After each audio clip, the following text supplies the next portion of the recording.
Mariana miró a su bebé. Notaba el desdén que le mostraban las criadas y los comentarios con sorna de los grandes hombres. Ninguno le veía como lo que realmente era, su majestad. No, todos lo trataban como al príncipe feo, el inútil, un tercero en discordia que llegaba a ser heredero después de la muerte de sus dos hermanos mayores. Y ella, ¿quién era Mariana? Una pobre viuda, prisionera de la absurda junta de regencia que le decía qué debía hacer, y encima también estaba perseguida hasta en sueños por un bastardo real, un hijo nacido del vicio, de la lujuria y del pecado, pero siempre sería favorito. ¡Mamá!, intervino Carlos, posando sus manitas en el sayo de Mariana. El pequeño no hablaba bien, pero podía soltar algunas sílabas sueltas. ¡Mamá! Se dedicó a agitar su muñeco, indicando que quería jugar con él. Mariana tuvo que secarse las lágrimas, asumir que no iba a cambiar nada y tomar a su pequeño en brazos. «Te quiero, Carlos», le besó en la frente.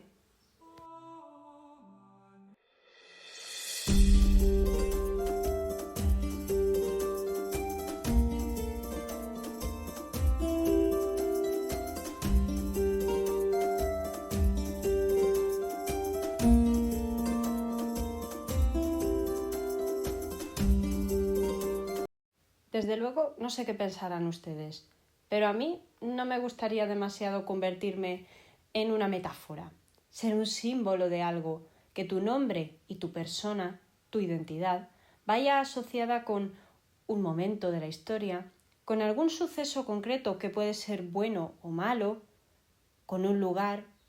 No. Las personas deberíamos limitarnos a ser personas, los sucesos a ser sucesos y los lugares a ser lugares.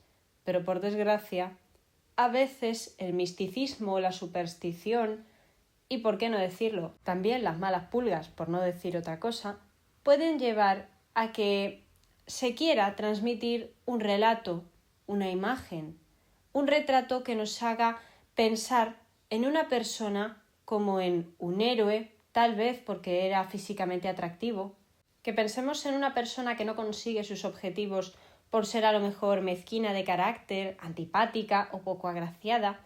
Ya sabemos un poco cómo funciona todo esto, ¿no? Pues el pobre Carlos II de España fue el mayor ejemplo de todo esto. Fue un rey que, a pesar de todas las dificultades a las que se enfrentó, a pesar de todos los logros que en efecto tuvo, también, eso sí, teniendo en cuenta que le tocó vivir en la fase un poco ya de decadencia del Imperio Español, chico, que se le va a recordar toda la vida como un rey hechizado, deforme y sobre el que interesa más hablar o bien de sus patologías o bien del número de embarazos que fingió su mujer y también, pues, del número de corruptelas que había en la corte de su tiempo, con compraventa de títulos, destitución de cargos. Algunos de estos fueron más cortesía de su madre que de otra persona, o incluso sobre los conflictos de su propia madre con su hermanastro, don Juan José de Austria. Es que hubo mucha chicha en este reinado, pero realmente, ¿qué conocemos de Carlos II?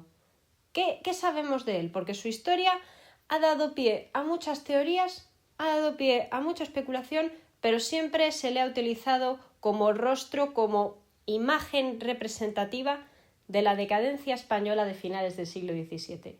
Y yo no estoy de acuerdo con esta visión.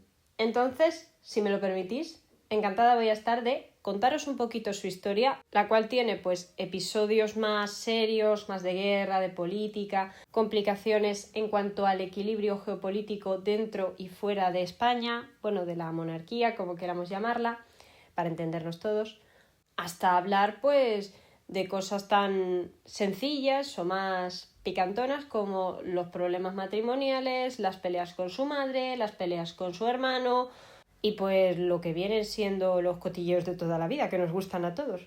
El chismecito, como quien dice, ¿no? Y bueno, así vamos a comenzar. Antes de nada, bienvenidos. Me alegra mucho volver a hablar con vosotros. Muy buenas noches. Y aquí estamos en la emisora de Tu Radio Valencia en el programa de Relatos de la Historia. Como siempre, yo soy Marta Os invito a que os unáis al chat a los que estéis en directo, os invito a que escribáis los que estéis en diferido, tanto si es en iVoox, en Spotify, en YouTube, donde queráis. Yo os invito a que participéis un poquito, me deis vuestra opinión, me dejéis vuestras preguntas, vuestras maldiciones, siempre y cuando sean educadas, y que os unáis para que todos disfrutemos un poco en general. Además de eso, si queréis conocerme un poquito más y saber también sobre mi mundo literario, porque además de hacer podcast, también escribo, podéis encontrarme en Instagram como @elmundodelaki con guión bajo entre todas las letras, o también podéis encontrarme en el buscador como Marta Caniego. Y aprovecho para anunciaros que si os gusta la novela fantástica y un poco oscura, pero también con una ambientación histórica, acabo de sacar una novela en la editorial Ediciones Antonella que ya está disponible en Kindle, en ebook, para descargar. Son 3 euritos el precio y pues ahí tendríais una novela original mía que estaría ambientada en un periodo histórico concreto, pero que tendría una historia muy misteriosa. Prontito también os anuncio que tendréis el libro en físico. Os lo avisaré de entrada para los que estéis interesados. Os dejo toda la información, como siempre, en descripción y en el chat para los que me oigáis en directo. Y ahora sí que sí, vamos a empezar. En un frío día de principios de noviembre de 1661 nació en el Real Alcázar de Madrid, un edificio que hoy día ya no existe y donde en su lugar se alza el Palacio Real de Madrid, vino a la familia real un pequeño niño que sería descrito por la Gaceta de Madrid como robusto, hermoso, de pelo negro y entradito en carnes. Un bebé precioso, podemos imaginarlo. Un niño que a ojos de cualquiera habría sido bendecido con un propósito en la vida maravilloso, con una herencia inmensa, con todo lo que este pequeño podía llegar a querer, este pequeño y cualquier otro. Ni más ni menos que la monarquía hispánica, ni más ni menos que el imperio heredado de sus antepasados, Carlos I de España y V de Alemania, de Felipe II, de Felipe III y de su padre Felipe IV, el rey planeta. Un imperio que iba desde Europa hasta América, desde América hasta Asia, e incluso que pasaba por algunos territorios de Oceanía. Un imperio que no tenía parangón. Aún le era difícil que el sol se pusiese. A simple vista, ¿quién podría negar la fortuna de Carlos II? Nadie. Pero sinceramente yo no le envidio. Al igual que como pasó en el cuento de la Bella Durmiente, este pequeño tuvo una serie de hadas madrinas al nacer, pero también una bruja mala que le maldijo. Y en este caso, su maldición se tradujo en enfermedad, en tristeza y en una profunda incomprensión por parte de la gente de su entorno, comenzando por sus padres. Mariana de Austria y Felipe IV eran tío y sobrina. Mariana, muchísimo más joven que su marido, había llegado a España, en un principio, para casarse con el que en aquel momento era el heredero a la corona, el príncipe Baltasar Carlos. Pero, ya sabemos cómo era la vida en el siglo XVII, y ese muchacho falleció muy joven, sin haber llegado a casarse con ella, de manera que Carlos IV, que se había quedado sin hijo y sin heredero, y también sin esposa, ya que su primera mujer, la reina Isabel de Borbón, una princesa de origen francés, había fallecido, pues consideró que casarse con Mariana era una forma de salvar un poco la situación. Con ella como reina mantendría las relaciones con el imperio, que también estaba gobernado por la dinastía Habsburgo, pero en su rama austriaca. Al mismo tiempo, también se aseguraría tener unos herederos legítimos, si llegaban a tenerlos. Al mismo tiempo, dejaba a la pobre Mariana con un marido que tal vez no era el más deseado para una muchacha de su edad, tan cristiana y tan dulce como se puede llegar a describir, también algunos como bastante histérica, pero oye, al menos le podría solucionar la vida. Mariana y Felipe tuvieron unos cuantos hijos. Algunos de ellos terminaron en aborto, pero otros dieron como resultado niños que vivieron. La más famosa es Margarita de Austria, la pequeña menina de la que hablamos con Isabel hace unas semanas. También, en 1657, tuvieron un niño, que sería llamado Felipe Próspero, pero el Próspero no duró mucho. en el año 1661 ese pequeño falleció. Y para sorpresa de todos, ese mismo año nació nuestro protagonista de hoy, el pequeño Carlos. ¿Por qué morían tantos niños en esta familia? Aparte de la situación de por sí complicada del siglo XVII, con sus pestes, con su ausencia de una higiene concreta, con su ausencia total de vacunas, no tenían una medicina como Dios manda, pero aparte de todo eso, la costumbre de dar a los niños a amas de cría, que los amamantaban, siendo la suya una leche no pensada específicamente para ellos, al final, a día de hoy ya sabemos que la leche materna solamente se le puede dar a un niño la de su propia madre, no es sano darle la de otra mujer. Aparte ya de todas estas cosas, se añadiría una endogamia galopante dentro de la familia. Los Habsburgo, desde hacía generaciones, se habían casado entre parientes.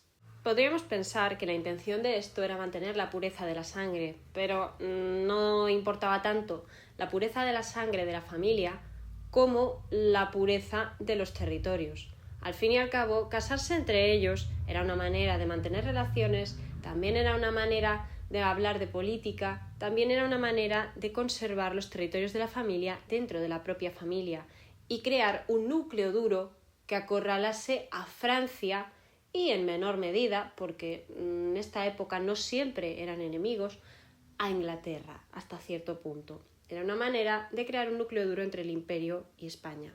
Un núcleo duro que además estaba coronado por esa alegoría que se suele atribuir a Austria, a la familia Habsburgo, que diría así, os lo leo primero en latín y luego os lo traduzco al español. Bella gerant ali, tú, Félix Austria, nube. Que otros hagan la guerra, tú, feliz Austria, cásate. Y así es como lo hacían los Austria, se casaban, aunque ni ellos mismos sabían lo catastrófico de esas decisiones. El pequeño Carlos creció ya dando problemas. Cuentan que los embajadores de Francia y de Inglaterra, cuando reportaron sus informes sobre el pequeño, al que habían conocido, al que habían ya presentado en sociedad a sus padres, vamos a llamarlo así, presentarlo en sociedad, llegaron a comentar que el niño era feo, que tenía la cabeza llena de costras, excesivamente grande en comparación con el resto del cuerpo, que tenía la piel demasiado pálida y que tenía en las mejillas 2 ronchones o 2 sarpullidos que parecían herpes.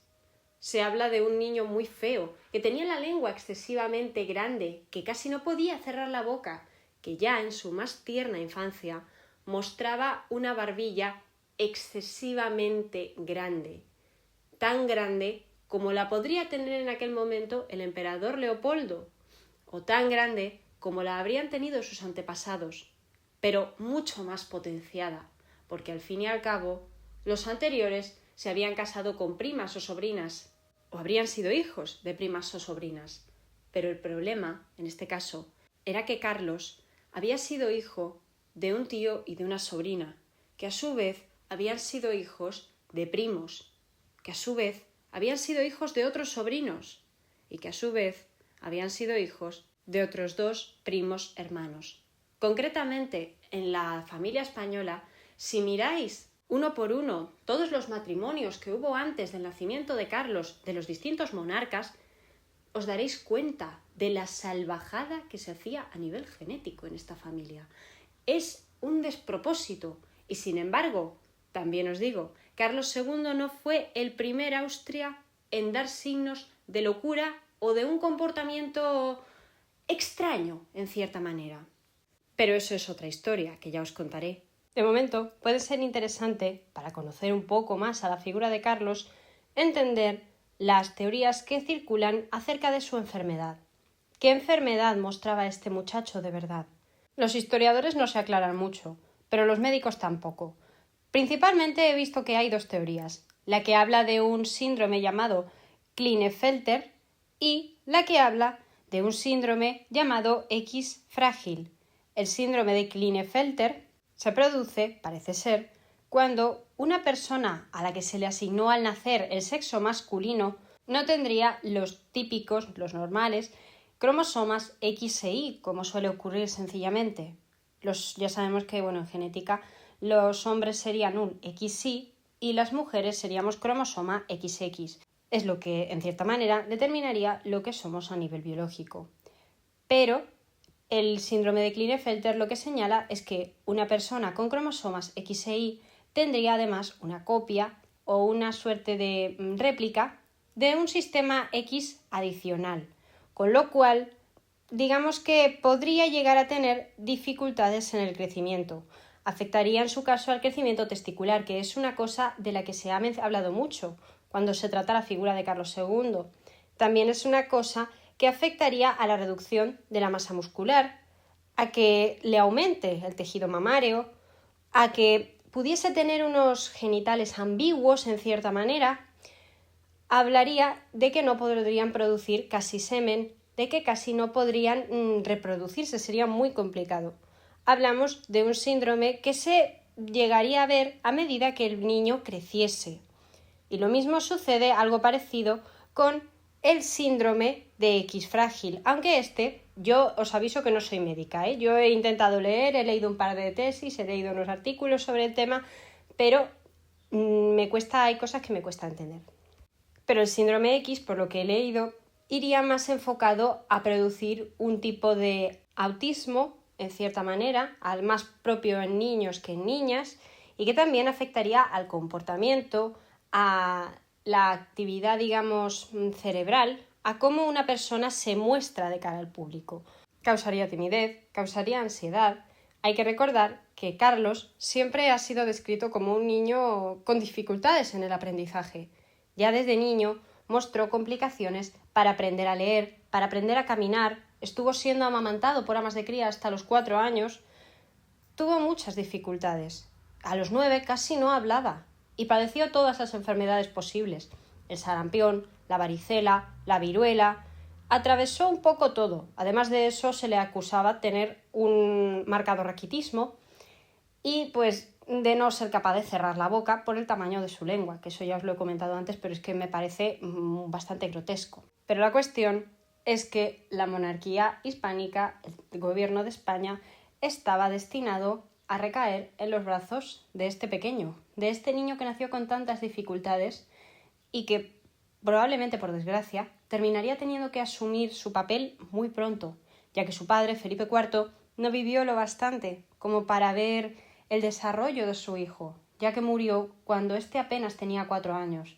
Si Carlos nació en 1661, su padre, Felipe IV, murió en 1665, dejando la regencia en su testamento a cargo de su esposa, la reina Mariana de Austria, y una junta de regencia formada por 6 miembros de la nobleza, aunque me diréis ahora después, cuando os explique más a fondo, que no era la nobleza, solamente, hacedme caso que sí que era la nobleza, para que la asesorasen y se ocuparan de que la reina, una mujer joven, una mujer con dificultades para la gestión política, que nunca se había metido en los temas de gobierno y que solía preferir el mundo de la religión, de la iglesia, del recogimiento, que no tuviese mucho problema.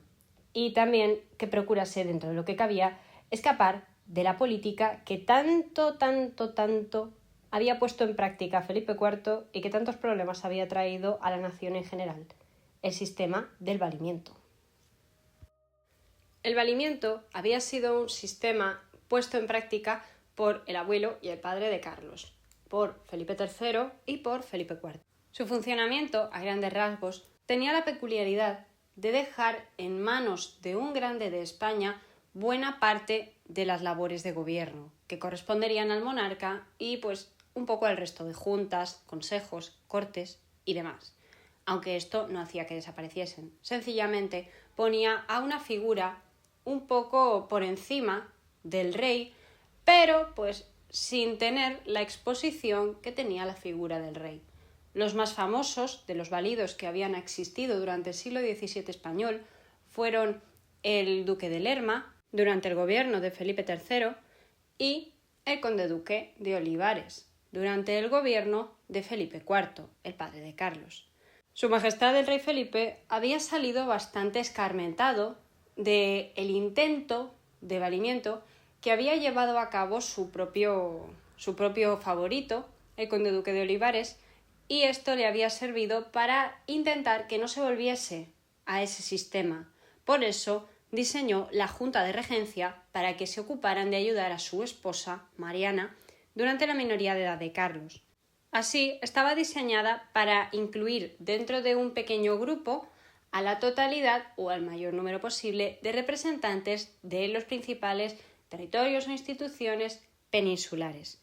Se trataba del presidente del Consejo de Castilla, el vicecanciller del Consejo de Aragón, un representante del Consejo de Estado, un grande de España, el inquisidor general y el arzobispo de Toledo.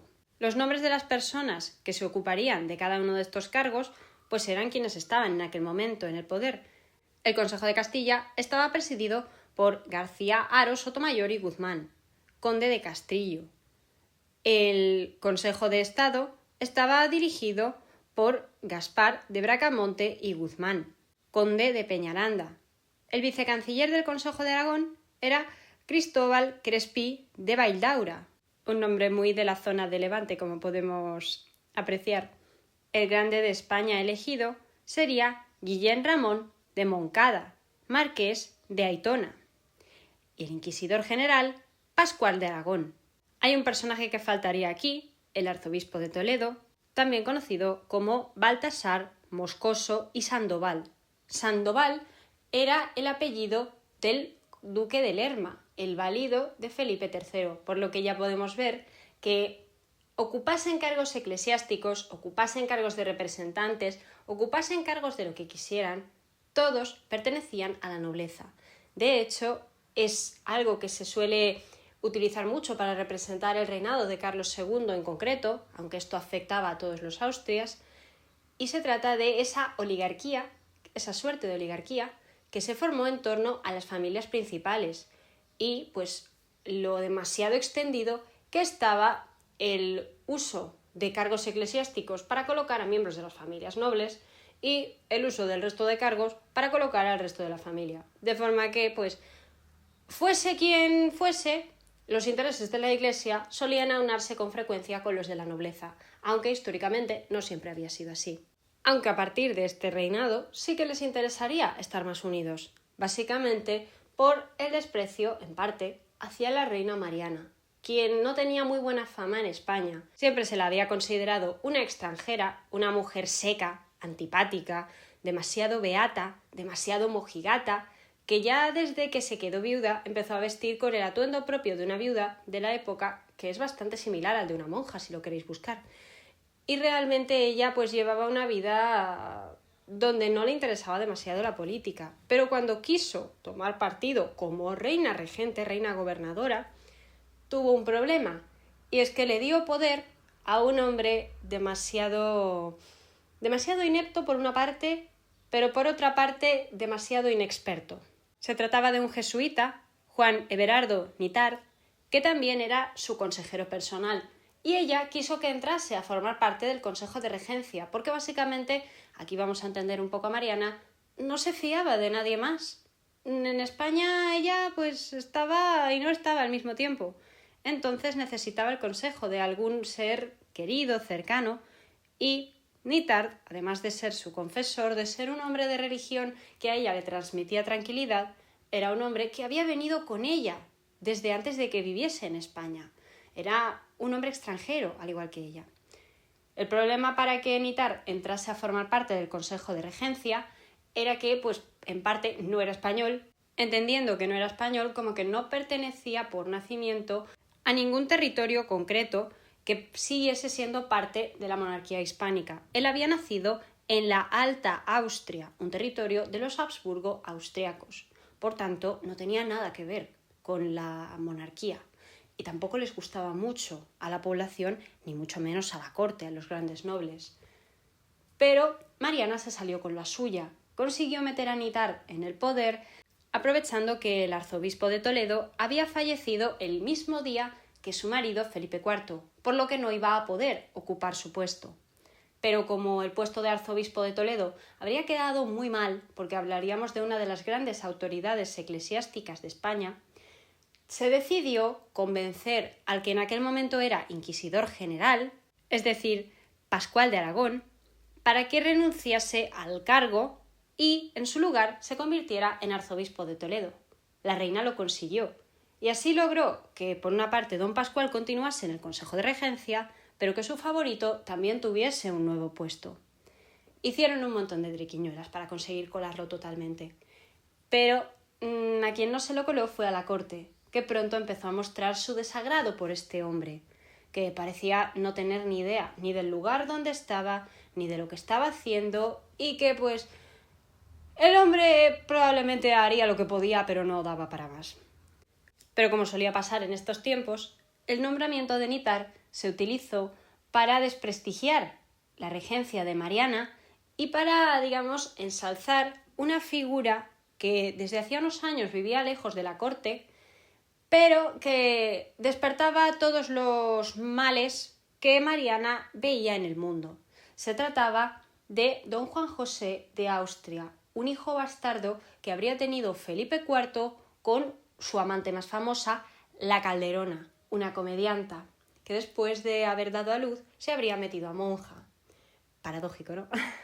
Don Juan José era visto por muchos como lo que era, un bastardo real, pero un muchacho que había sido reconocido por su padre en vida y que había desarrollado, era un poco más mayor, una carrera militar bastante exitosa, o que por lo menos pues daba visos de que él tenía un carácter apropiado para gobernar, un carácter nacido para la política. A lo largo de su vida, uno de sus principales cargos llegaría a ser el de virrey de Aragón, pero realmente ese cargo se lo dieron para alejarle de la corte. También estuvo en Portugal, guerreando. También estuvo en Italia. Este hombre pasó por muchos lugares. Y la reina Mariana le odiaba. Le odiaba por ser un hijo bastardo, porque ella, como buena cristiana, despreciaba el adulterio como la que más. Pero además de eso, ese muchacho, aunque en los últimos tiempos no había quedado en muy buenos términos con su padre, en buena medida porque Felipe IV no quería darle el puesto que él consideraba que se merecía por ser hijo de su majestad, no podía negarse que era más mayor que su hijo Carlos, no podía negarse que era más atractivo que él, no podía negarse que era más sano que cualquiera de los hijos que ella había tenido, no podía negarse que era más popular entre el pueblo, era inmensamente popular entre el pueblo, y tampoco podía negarse que, a pesar de que una parte de la nobleza seguía viéndole como un bastardo y, por tanto, no como alguien con derecho a gobernar, sí que había otra parte que le prefería o que veía en él la posibilidad de una continuidad dinástica. Después de todo, Carlos II, que en este entonces todavía era un niño, era una persona que no tenía ningún apoyo, o no ningún apoyo, no tenía ninguna credibilidad, porque todos, desde los nobles más pequeñitos de España hasta los reyes extranjeros, Leopoldo de Austria y Luis XIV en Francia, pensaban que iba a morir joven, que moriría niño seguramente, o siendo un adolescente, y que no conseguiría tener un hijo jamás. Por lo que don Juan José parecía una opción apropiada para, por una parte, satisfacer lo que quería la nobleza y, por otra parte, pues salvar, en cierta manera, al imperio de su destrucción. En base a esto, don Juan José recibió el apoyo de buena parte del personal, vamos a decirlo, para conseguir que se exigiera la dimisión de Nitar, cuya gestión se consideraba un verdadero desastre, y que se intentase echar a la reina.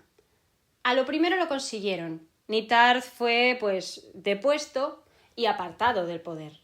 Pero cuando Juan José pensaba que esto le serviría a él para seguir medrando en la corte, le dijeron que no. Es que eso de poner a un bastardo seguía sin gustar demasiado todavía. No estaban tan desesperados de momento. Entonces permitieron a la reina elegir un nuevo favorito. Y en esta ocasión escogió a Fernando de Valenzuela, un hombre que, vamos a ver, si Nitar era despreciado por el pueblo, él no era mucho más apreciado. A Valenzuela le encantaba organizar festejos taurinos, cosa que les encantaba, tanto al pueblo como a la nobleza, como al rey, como a todos les gustaba. El problema estaba en que gastaba unas cantidades de dinero enormes cuando las haciendas de la corona no tenían vamos a asumirlo y permitidme la expresión así popular, no tenían ni un duro. En muchas ocasiones se vivía a deuda y se vivía pues haciendo planes y haciendo presupuestos sobre el dinero que esperaban recoger de cara a X años. Fernando de Valenzuela era un pozo sin fondo. Era otro hombre que había amedrado pues siendo alguien cercano a la reina. Hay quien sospecha que porque su esposa era una camarera de la misma, pero también hay quien considera que Valenzuela no tenía un linaje nobiliario muy grande y que sencillamente era un oportunista. Sea como sea, el caso es que consiguió ser pues casi un válido durante un par de años. Los años en los que le duró el chollo hasta que don Juan José de Austria regresó clamando venganza, clamando su cabeza y clamando apoderarse de su hermanastro Carlos. Consiguió que desterrasen a Valenzuela, que desterrasen a su esposa. Para ello hay una anécdota bastante curiosa donde los hombres de don Juan José se metieron en un monasterio a sacar a Fernando de Valenzuela básicamente a rastras y pues metiéndose en un problemita con la iglesia, porque eso de meterse en suelo sagrado así como así de cualquier forma y con esos aires no estaba muy bien visto. Pero también terminó enviando a la reina a Toledo y se quedó él con básicamente el reinado de forma efectiva, aunque para este momento, ya hablamos del año 1677, Carlos ya era el rey de facto, ya era mayor de edad, ya tenía más de 14 años. Había alcanzado esa edad un par de años antes, pero el caso es que Carlos seguía necesitando ayuda para gobernar y don Juan José se la puso en bandeja. El rey era débil, el rey no tenía muchas posibilidades. Y además de eso, pues le habían quitado a su madre, pues estaba a merced de don Juan José de Austria. ¿Qué habría salido mal? Para muchos fue un signo de que las cosas podían ir a mejor. Era un hombre fuerte para el gobierno, era un hombre que conocía bien las intenciones de sus nobles, de sus ciudadanos. ¿Qué podía salir mal? Don Juan José fue quien pactó el matrimonio entre don Carlos y la princesa María Luisa de Orleans, una sobrina del rey Sol que también era prima lejana, relativamente no cercana, de Carlos, porque mientras que María Luisa era nieta del rey Sol, el rey Sol era hijo de la hermana del padre de Carlos. Esto es complicado de decir. La reina Ana de Austria, la mítica reina de los mosqueteros, era hermana del rey Felipe IV. Y Felipe IV era el padre de Carlos y Mariana de Austria era madre del rey Sol y bisabuela de María Luisa de Orleans, la que llegaría a ser primera esposa de Carlos. Lo curioso es que, pues, para cuando María Luisa llegó a España, don Juan José ya no estaba en el poder, no porque lo hubiesen depuesto, sino porque había muerto. Hay muchos que señalan que de envenenamiento, pero el caso es que Carlos pues volvió a estar, no voy a decir que exactamente en manos de su madre, pero siempre fue un rey dudoso, con dificultades, tenía sus propios problemas de salud, pero dentro de lo que cabía intentó gobernar.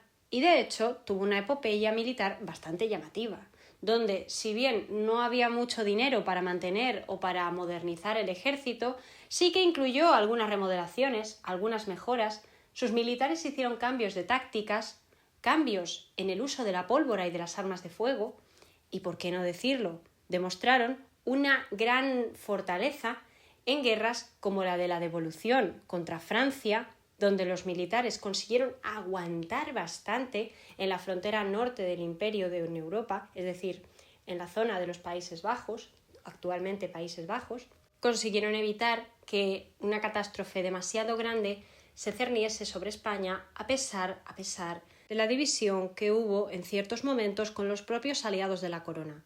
El mayor ejemplo sería Guillermo de Orange en las guerras de Devolución y de Holanda.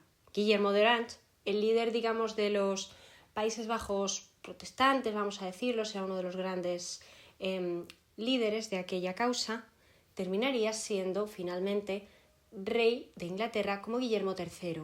Pero esa es otra historia. es solamente para que conozcáis un poquito el contexto. Porque ahora mismo tenemos que hablar de las esposas de Carlos, y de por qué se desarrolló cada uno de sus matrimonios en mitad del conflicto, de los conflictos bélicos que tuvo que afrontar el monarca. Por favor, no os asustéis, que no es tan horrible como parece. Voy a intentar explicar esto de forma amena y de que todos los entendamos, porque a menudo los conflictos bélicos se heredan entre familias, se heredan de padres a hijos y también entre países. Esto fue lo que le ocurrió en buena medida a Carlos II. Para entender las guerras que él tuvo que afrontar durante su vida, tal vez no se habrían dado de no ser porque su padre, Felipe IV, ya había tenido que asumirlas antes que él. Se trata, por supuesto, de la Guerra Anglo-Española, que tuvo lugar entre los años 1635 y 1659.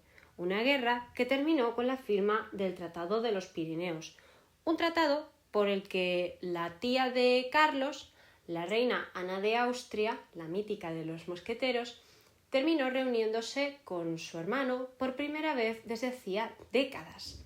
En este tratado se decidió que el territorio de El Rosellón y algunas partes de Flandes pasarían a pertenecer a la corona francesa, por lo que Francia salió beneficiada. Pero también afectó el hecho de que en esa misma época, al mismo tiempo que se desarrollaba la Guerra de los Pirineos, estalló en Portugal en 1640, ya vais a ir viendo la tónica de estas guerras, comenzó la Guerra de Restauración Portuguesa, un conflicto que duró de 1640 antes de la Guerra Franco-Española y que duró hasta 1668, después de la Guerra Franco-Española. Fue una guerra motivada por el deseo de buena parte de Portugal de apoyar al duque de Braganza como legítimo heredero a la corona en vez de seguir manteniendo a los reyes españoles, a los reyes Habsburgo, como los cabezas de la monarquía portuguesa. Para que os hagáis una idea, en esta guerra de Portugal, donde todavía gobernaba Felipe IV, pero que tendría que terminar, esta ya tendría que acabarla Carlos II, combatió el hermano bastardo don Juan José de Austria. Esta fue una de las guerras donde él participó. Pero a estas dos guerras le seguiría, paradójicamente, una guerra llamada de devolución, otra pelea contra Francia que terminaría con el Tratado de Aquisgrán, cediendo a la Francia algunos territorios de Flandes, más territorios de Flandes. Pero también llevaría a firmar tratados con Inglaterra, aunque ya os he comentado que hubieron problemas con Guillermo de Orange. Hubo problemas para aliarse con él. De todos modos, estas fueron las guerras que se sucedieron durante la minoría de edad de Carlos II. Son los conflictos que ocurrieron durante la regencia de su madre Mariana de Austria. Pero cuando ésta fue expulsada de la corte, básicamente, y llegó al poder don Juan José, aparecieron dos conflictos más. Un levantamiento en Mesina, en Sicilia, que había empezado un par de años antes, en 1674, don Juan José llega al poder en 1677 y que terminaría en 1678. Acabó un poco sin pena ni gloria, pero terminó con el regreso a España de una figura que había estado siendo virrey en Sicilia y que terminaría por tener un papel protagonista en los últimos años de gobierno de Carlos, el cardenal Portocarrero. Y esto os lo he contado para introducir a Portocarrero. Pero ahora tenemos que introducir a lo que quiero contaros ahora, a la primera esposa de Carlos, María Luisa de Orleans. Para que esta princesa francesa llegase a convertirse en la reina consorte de España, tuvo que darse otra guerra, la Guerra de Holanda, de 1672 a 1678. Una guerra desastrosa por todos los lados para España, que terminaría con el Tratado de Nimega, un tratado donde se cedería a Francia el Franco Condado y más territorios en Flandes, por lo que el dominio de España sobre Flandes cada vez estaría más debilitado, pero también estaría quedando un poco mal el ejército. Y como ya os he dicho antes, no necesariamente porque el ejército estuviese mal formado, mal equipado, o porque no fuese capaz de aguantar el envite, sino que muchas veces el dinero no llegaba a tiempo, ni de la mejor manera posible, ni en las cantidades esperadas. En este tratado, en el de Nimega, se decidió también el matrimonio entre la francesa y Carlos. Un matrimonio que llegó a efectuarse y que apoyó mucho don Juan José antes de su muerte. Él, se cuenta la leyenda, que cuando le mostró el retrato de la princesa al rey Carlos, éste no pudo más que quedarse embelesado mirándolo. Su futura esposa era realmente hermosa, muy bella y muy culta. Había sido criada por su abuela, la reina viuda de Inglaterra, la que había sido esposa de Carlos I de Inglaterra, un rey que fue decapitado.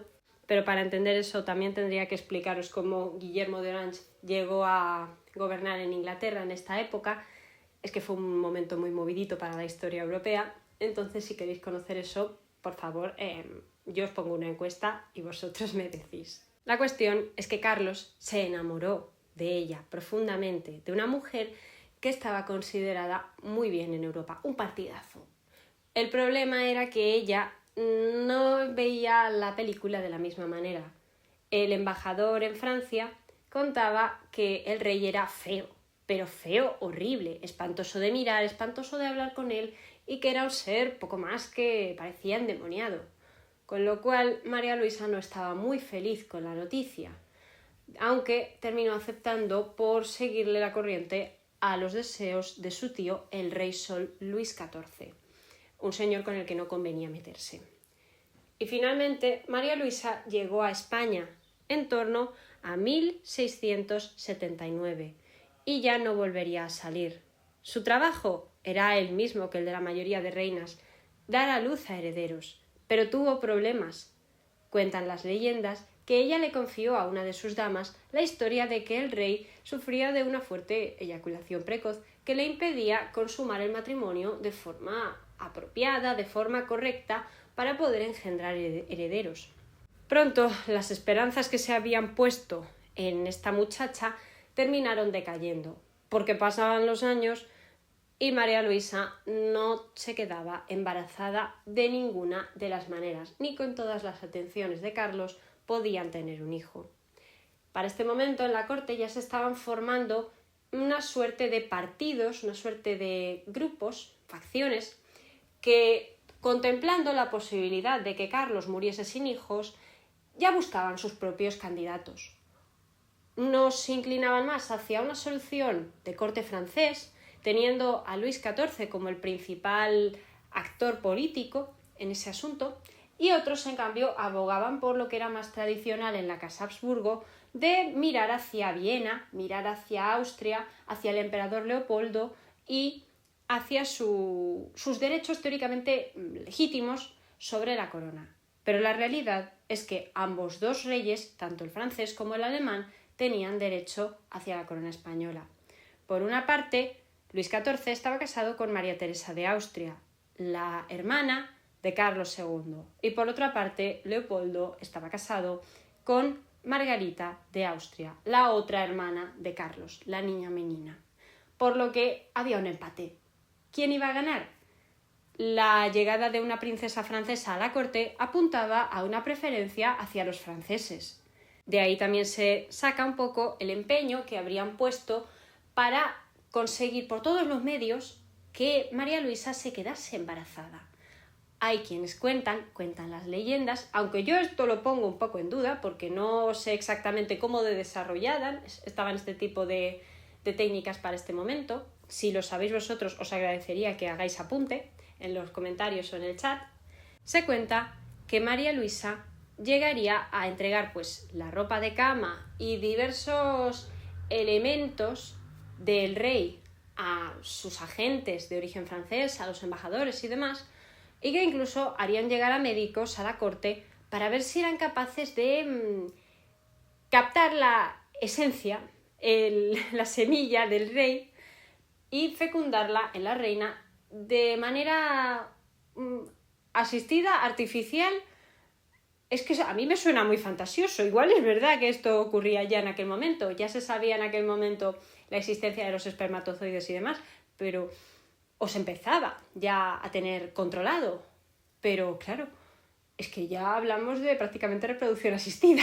A mí me suena un poco particular, pero bueno, cada uno. La cuestión es que María Luisa, por desgracia, no aguantó la cantidad de tratamientos que le intentaban dar para quedarse embarazada.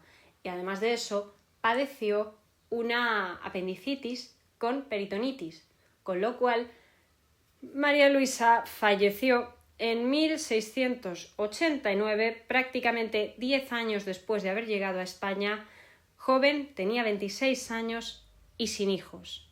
Todo hay que señalarlo, su esposo no era mucho más mayor que ella. Carlos era un hombre joven, pero la muerte de su esposa le sumió en una profunda depresión.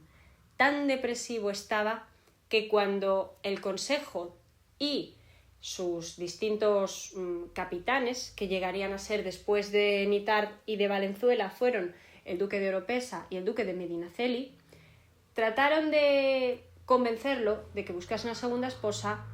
Se lo intentaron decir el mismo día de la muerte de María Luisa.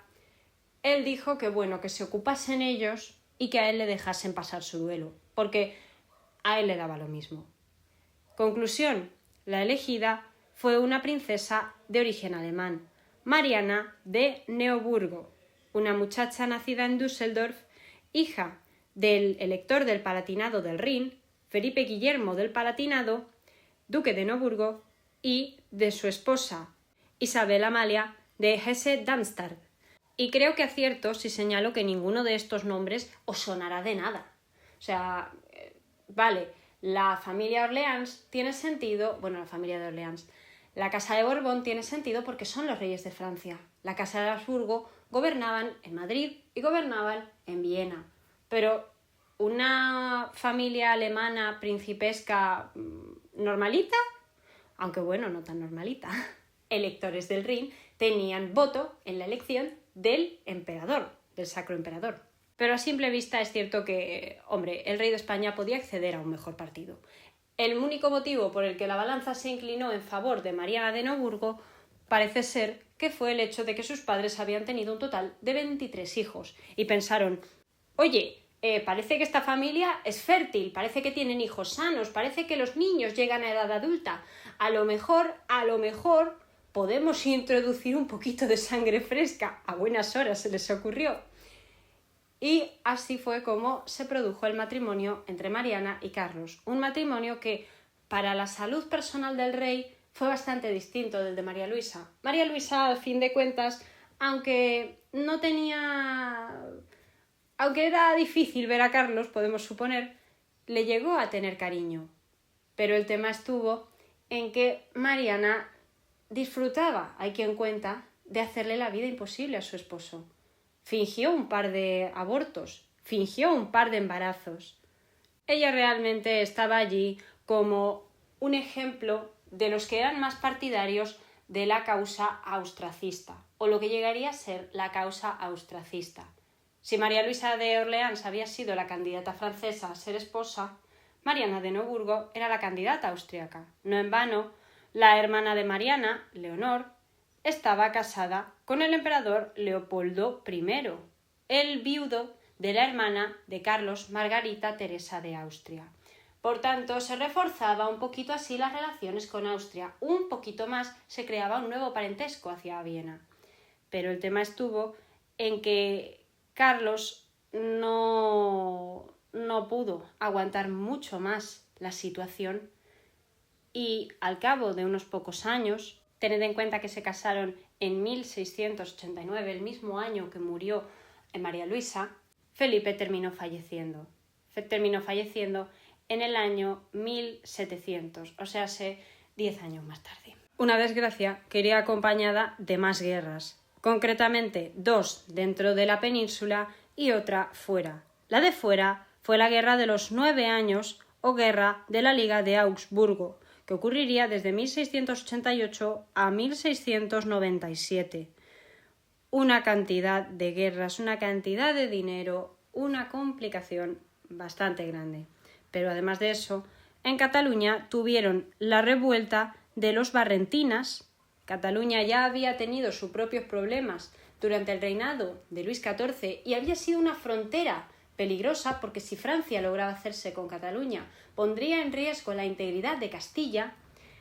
Aparte de eso también, pues en Valencia, mi tierra, la tierra de nuestra radio, tu Radio Valencia, tuvo la segunda Germanía en 1693, considerándose una revuelta, un levantamiento prácticamente pues de un cruce entre señores de la nobleza y señores del pueblo, que estaban todos bastante cabreados con la gestión de su majestad.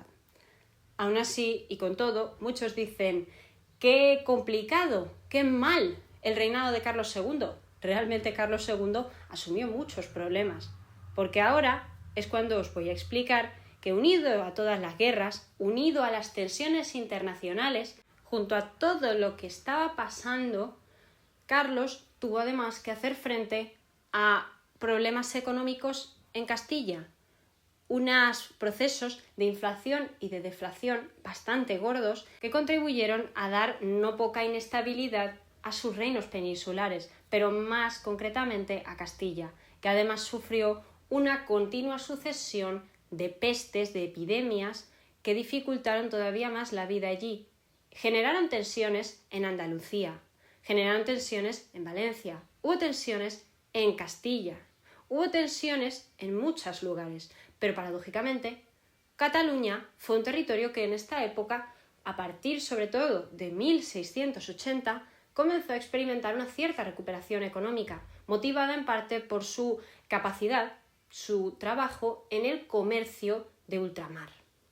Es en esta época probablemente cuando Cataluña comienza a despuntar como un territorio pues más industrioso que otras zonas de la península. Además he dicho que comienza a experimentarse una cierta recuperación a partir de 1680 porque en esa década Carlos, intentando aliviar los problemas económicos para que por lo menos la gente que ya tenía que asumir la hambruna, que ya tenía que asumir la enfermedad, pues no tuviese que pelearse también por el precio del pan, trató de decretar o de poner en práctica un proyecto de deflación monetaria para intentar pues aliviar las tensiones con los precios, aliviar la economía y fomentar la actividad. Y de paso también así podían intentar sanear las cuentas de la hacienda, que estaban pues bastante endeudadas, había habido préstamos con banqueros, tenían intereses que pagar, tenían deudas que pagar, tenían una cantidad de problemas bastante gordos y además tenían que seguir recaudando impuestos y necesitaban que la gente pudiese pagarlos. Importante. Carlos entonces se esforzó por intentar hacer algo que solucionase la problemática, por lo que a pesar de sus dificultades para el gobierno y a pesar de su propia complejidad personal, de salud, mental y todo, pues fue un rey que hizo lo que pudo con lo que tuvo. Y como hizo lo que pudo con lo que tuvo, el problema estuvo en que no pudo tener hijos, finalmente. No pudo tener hijos y se desató una guerra europea, mundial, se desató la Guerra de Sucesión Española. Una guerra que, sin embargo, llevaba gestándose desde que Carlos era niño. Y para terminar, quiero explicaros brevemente cuáles fueron las distintas teorías que intentaron ponerse en práctica por parte, principalmente, del emperador Leopoldo y de Luis XIV de Francia para repartirse el territorio español de forma para evitar que esa guerra que efectivamente terminó produciéndose no tuviese lugar. Pero nada pudo evitar que llegase la Guerra de Sucesión, una guerra que duraría desde 1700 hasta aproximadamente 1714. Vamos a escuchar esta última parte y ya os dejo en paz. Carlos se sintió solo, como siempre lo había estado. Al final un loco, al final un enfermo, un hombre solo, sin nadie. La sala estaba fría, su cama lo estaba. Su esposa le gritaba y no entendía por qué. En ocasiones le costaba comprender las palabras. Aún hoy, con más de 30 años, le costaba. Ella hablaba y hablaba, le exigía, le increpaba, pero no era capaz de entenderlo. Un hijo, siempre lo mismo. Un hijo, el conde, el cardenal, la reina, el tío, la madre. Todos querían un hijo, pero ¿no se suponía acaso que el hijo era él?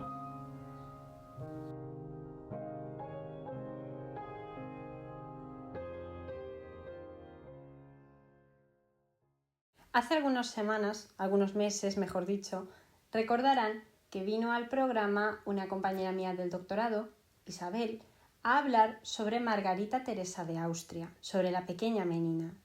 En ese programa, Isabel y yo hablamos también un poquito sobre el tema de la sucesión de Carlos II y los derechos que tenía o habrían tenido los descendientes de Margarita en la misma. Ya os he comentado brevemente que Margarita estaba casada con el emperador Leopoldo, mientras que la otra hermana de Carlos, María Teresa, estaba casada con Luis XIV. Un follón de familia, básicamente. Esto es lo que parece. Pero la cosa está en que Margarita, efectivamente, tuvo unos hijos con sucesión, con posibilidades. Concretamente, tuvo una niña superviviente llamada María Antonia, que se casaría con el príncipe, el duque, mejor dicho, de Baviera, Maximiliano II Emanuel, un hombre con quien tendría a su hijo, José Fernando de Baviera, un niño que nacería en 1692 y que desde muy pequeño fue considerado por todos como el digno heredero de la monarquía hispánica de Carlos. Parece ser que en cierta manera Luis XIV también estuvo de acuerdo con esta solución. Baviera era un territorio emergente en aquel momento, a finales del XVI y principios del XVIII. Era un territorio de mayoría católica, gobernado desde hacía siglos por la familia de Wittelsbach, la familia de la que más tarde descendería Isabel de Baviera, Sisi, la emperatriz, y parecía un territorio capaz de, en caso de salir beneficiado, mantener el equilibrio en Europa, porque de ese modo, aunque la balanza se decantaría más hacia Viena y hacia sus territorios, no sería tan impactante o tan peligroso como ver a Leopoldo o a cualquiera de sus otros hijos, varones, en el trono español. Al mismo tiempo, Luis XIV también sacaría su propia tajada. El rey Sol nunca hacía nada de gratis, pero era una solución que los tranquilizaba a todos, y así Carlos lo dejó escrito en su testamento. Y así es como el cardenal Portocarrero, que ya hemos mencionado antes brevemente, defendió esta idea. Era el candidato de la concordia, el candidato de la paz. Una personita, un niño pequeño, que podía conseguir que nadie saliese herido. No había problema, ¿verdad? La mortalidad de los niños Habsburgo era algo que siempre aparecía en el peor de los momentos. José Fernando falleció en 1699, un año antes que su tío Carlos, dejando a este con la tarea de tener que elegir a un nuevo sucesor, porque Carlos nunca jamás habría sido capaz de tener un hijo. En este momento, su más cercano, este cardenal Portocarrero, que habría apoyado la elección de José Fernando de Baviera, decidió posicionarse en favor de los franceses. ¿El motivo? Pues vamos a ver, había varios. Los franceses también tenían derechos y nos volvíamos locos pensando en que la otra hermana de Carlos había estado casada con el rey francés. Aunque teóricamente ambas dos princesas habrían renunciado a sus derechos a la corona al casarse con príncipes extranjeros. Pero, oye, chico, pues que eso daba un poco igual, la sangre era la sangre.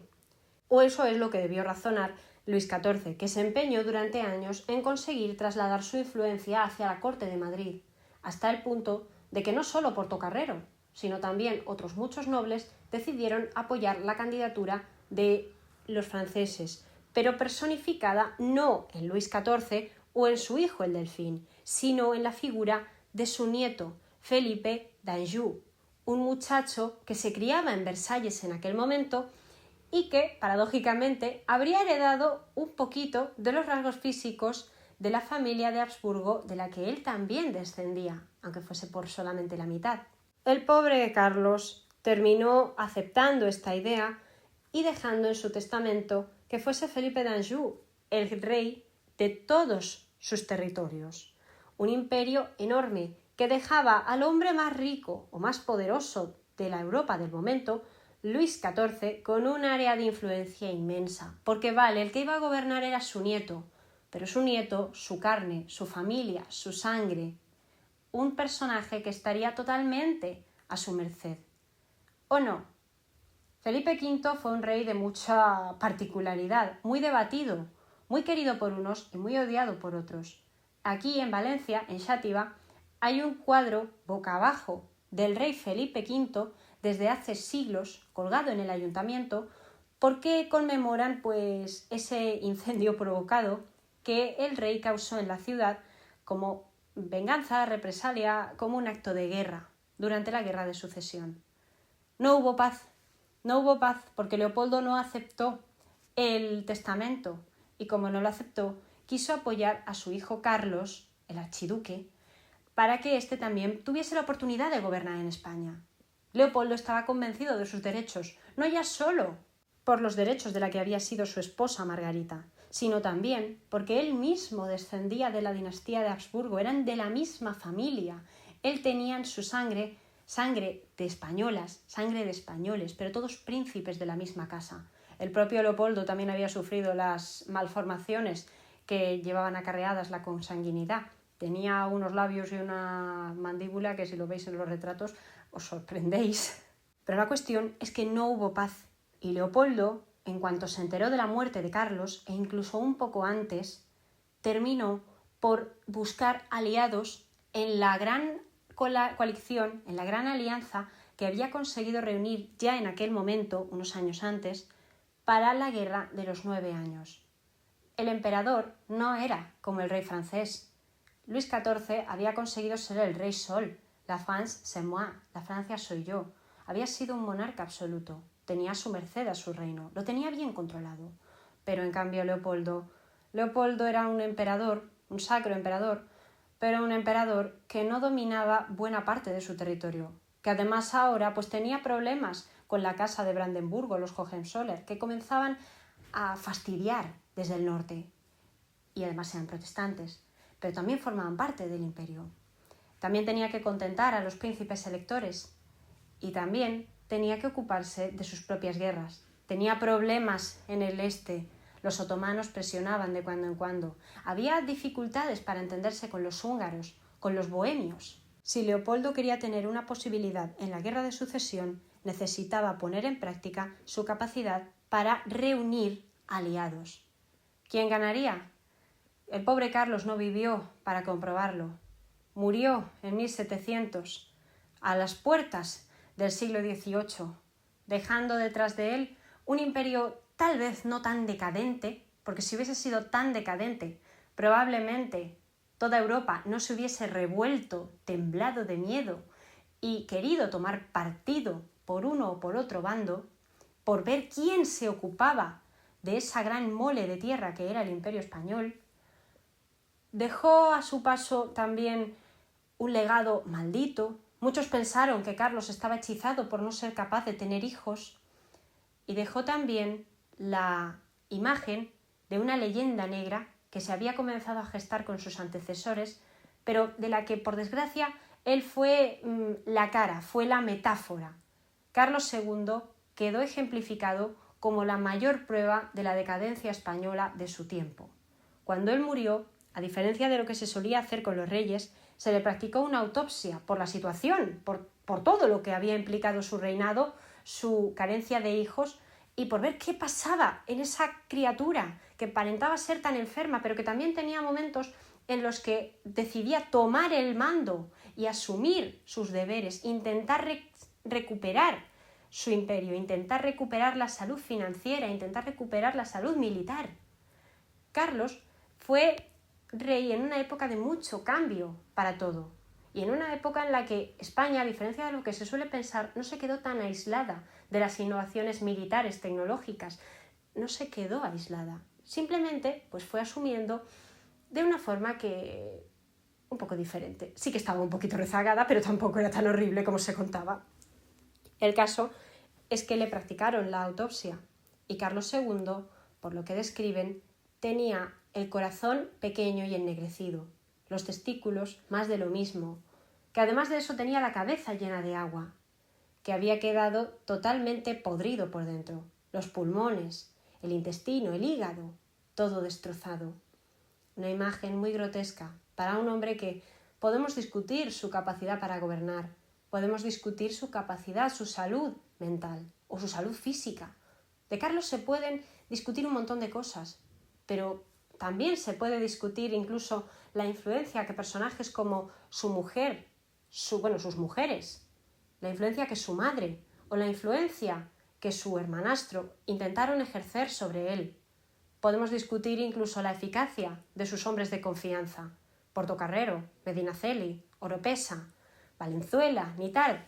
Podemos discutir todo eso, pero no hay que discutir que esta pobre criatura llegó al mundo y se fue siendo acusado, o siendo usado, mejor dicho, como un chivo expiatorio que seguramente nunca habría querido ser. Y con esto creo que podemos dar por terminado el programa de hoy. Muy buenas noches y espero que hayáis disfrutado de él. Nos vemos la semana que viene en otro programa de Relatos de la Historia aquí en la emisora de tu Radio Valencia. Y si queréis, no dudéis en escribirme por Instagram, @el-mundo-de-laki, @el-mundo-de-laki, para contarme pues qué personajes os gustaría conocer o qué historias os gustaría explorar. Y ahora sí, hasta mañana.